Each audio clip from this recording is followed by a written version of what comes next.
প্রিয় ষষ্ঠ শ্রেণীর সকল ছাত্রছাত্রী, আশা করি তোমরা সবাই খুব ভালো আছো। তোমাদের ইতিমধ্যে দেখো প্রথম পর্যায়ক্রমিক পরীক্ষা ভূগোলের একটি প্রশ্নপত্র দেখে নাও, এবং আমি তোমাদের যে সাজেশান দিয়েছিলাম পাঠ্য বই ধরে, সেখান থেকে দেখো সব প্রশ্ন কমন আছে।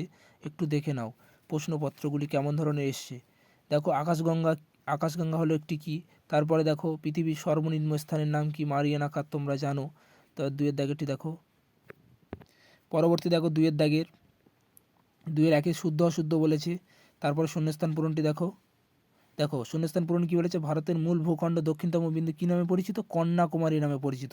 তারপর ভারতের দীর্ঘতম হিমবাহর নাম কি, সিয়াচেন। দেখো এগুলি আমি তোমাদের সব দাগিয়ে দিয়েছিলাম পাঠ্য বইয়ে, এগুলো সব প্রশ্ন কমন এসে দেখো। তারপরে জিওট বলতে কী বোঝো, এটাও আমি বলে দিয়েছিলাম। তারপরে দুন বলতে কী বোঝো, এবং চারের দাগের প্রশ্ন দেখো, অক্ষরেখা তিনটি বৈশিষ্ট্য। দেখো খুবই গুরুত্বপূর্ণ প্রশ্ন বলেছিলাম। তারপরে আন্তর্জাতিক তারিখ রেখা কী, এবং এই তারিখ রেখাকে বাঁকি দেওয়া হয় কেন, বা হয়েছে কেন বাঁকি দেওয়া, দেখো দেখতে পাচ্ছ। তারপরে একটু দেখে নাও লং প্রশ্নপত্রটা, একটু দেখে নাও, দুটি লং প্রশ্ন এসছে দেখো।